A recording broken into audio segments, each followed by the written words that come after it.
প্রশান্ত মহাসাগর থেকে সাঁতরে দীঘার সমুদ্রে উঁকি মারছে প্রায় ৩০ ফুট লম্বা ৫০ কুইন্টালের বেশি ওজনের একটি হাঙর।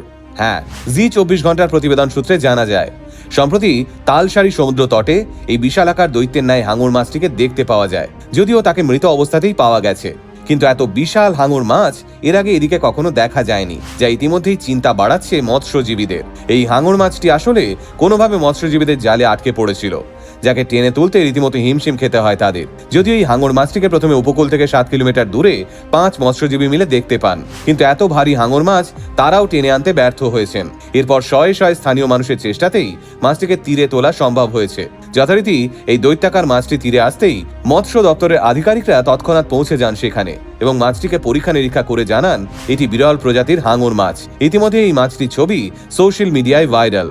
বহু পর্যটকই মাছটিকে দেখে রীতিমতো আতঙ্কে সমুদ্রে নামতে ভয় পেতে শুরু করেছেন। আবার মাছটির ছবি সোশ্যাল মিডিয়ায় ভাইরাল হতেই অনেকে মজা করে এও লিখেছেন, হাঙর মাছটি সুদূর প্রশান্ত মহাসাগর থেকে বোধহয় দীঘার মন্দির দর্শনে এসেছিল। যদিও এই দৈত্যাকার হাঙরের নিশানায় কোনো মৎস্যজীবী আঘাত পাননি, এটাই বোধহয় সব থেকে স্বস্তির।